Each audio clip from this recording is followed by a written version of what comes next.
그러시고 금감원장님, 네. 신라젠에 대해서 좀 묻도록 하겠습니다. 이 신라젠 그 금감원에서 다 조사하셨나요?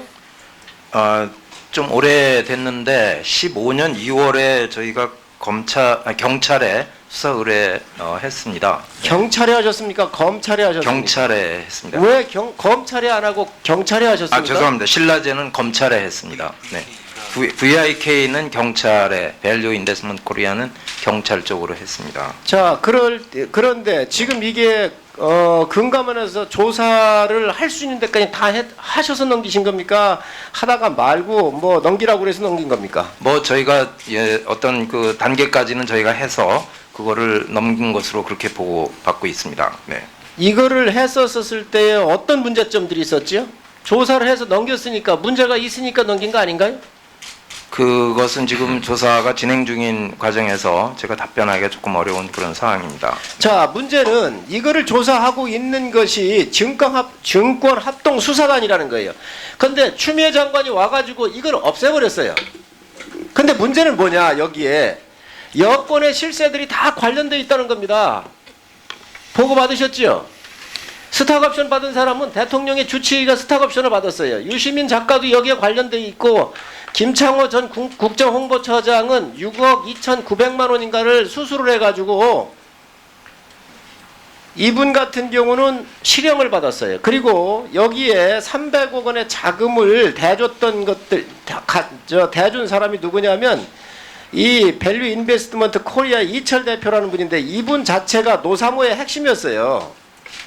그래서 VIK, 이 밸류 인베스트먼트 코리아 같은 경우는 약 1조 원의 돈을 모아가지고 엄청난 사회적인 물의를 일으킨 사건입니다. 이게 주가 조작뿐만이 아니고 다른 이 돈을 공모를 할 때부터 굉장히 문제가 많은 사건이에요. 여기에 지금 권력에 관련돼 있다라고 하는 많은 피해자들의 상당한 제보와 아우성이 있습니다. 그런데 이거를 추 장관이 와가지고 이 증권합동수사단을 아예 해체를 시켰다니까요. 그러면 금감원에서는 그에 대한 대책을 어떻게 세우고 계세요? 제가 알기로는 작년 9월에 이철 대표는 대법에서 12년 받았습니다. 네, 받았습니다. 네. 뭐 저희는, 아니 이걸 받는 게 중요한 게 아니고 일단 금감원에서 넘겼잖아요. 근데 이걸 수사를 해서 다른 여러 가지 다시는 이런 주가 조작에 나오지 않도록 당국에서는 이 조치를 해야 될 거 아닙니까? 그런데 추 장관이 와가지고 이 부서를 해체시켰단 말이죠. 그러면 이거를 그냥 금감원은 가만히 있을 거예요? 그 부분은 뭐 저희가 뭐라고 구체적으로 말씀드리기는 좀 어려운 그런 상황입니다. 이 사건이 워낙 중대하고 금감원이 관련이 있기 때문에 제가 볼 땐 금감원장님이 이거에 대해서 분명히 의견을 내야 합니다. 증권합동수사단을 해체해서는 안 된다. 그리고 지금 현재 이 사건 말고 이처반 사건이 몇 건이나 더 있습니까? 그거는 뭐 제가 지금 파악하고 있지 못합니다. 지금 금감원에서 조사를 해가지고 기초조사만 해서 넘긴 거잖아요. 그죠? 기초조사만 해서 넘겼잖아요. 네, 그렇습니다. 자, 그러면 그 기초조사를 해가지고 넘겼는데 검찰이 이게 수사할 팀이 없어졌다는 거죠. 그럼 금감원 가만히 있으실 겁니까? 가만히 있으실 겁니까? 뭐 하여튼 일단 앞으로 그러면은 금감원은 기본조사만 하고 이 처벌에 대한 수위를 조절하는 검찰은 다음에 어떻게 하실 거예요?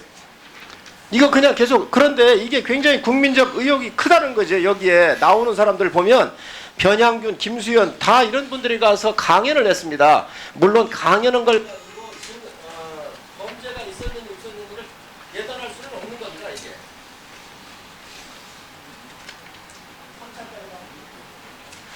범죄가 있었는지 없었는지 예단할 수는 없는 거예요. 그러나 이런 이름들이 나온 건 사실이고 제보가 들어오고 있는데 이 부분에 대해서 금감원이 이렇게 소극적으로 있으면 안 되잖아요. 저희들은 이제 저희들 할 수 있는 수단으로 저희들 영역에 대한 것을 보는 것이고 그거 이제 끝나면 검찰로 넘기는 것이 저희들 최선입니다. 여기에 밸류 인베스트 코리아의 투자 심사역에 썼던 사무국장이 임종석 전 비서실장의 임종석을 사랑하는 모임에서 14개 지구를 관장했던 사람도 여기에 들어가 있어요. 그런데 이렇게 엄청난 사건에 대해서 우리는 다 끝내서 넘겼으니 이것으로 끝 그러면 되겠습니까? 그런데 이게 해체가 됐단 말이지요. 이거에 대해서 금융위원장이 가만히 계실 겁니까? 예, 제가 좀 보충 설명해 드리겠습니다. 예. 의원님 말씀하신 대로 조사단은 해체됐는데 거기에 금융조사 1부가 있고 2부가 있고요. 제가 듣기로는 신라젠에 대해서는 형사 6부에 배당을 했고 또 검사 6분이 4분이 또 추가로 돼서 더 집중적으로 하고 있기 때문에 의원이 말씀하신 걱정하시는 부분은 아마 남부지검에서 한번 하고 있는 걸로 제가 알고 있습니다. 그래서 앞으로 이제 의원이 말씀하신 대로 이게 그냥 방치되고 있는지 아니면은 잘 하고 있는지 남부지검하고 잘 한번 의사소통을 해보고 의원님 걱정하신 부분은 제가 중간에 한번 따로 한번 보고 드리겠습니다. 네, 성인정 의원님.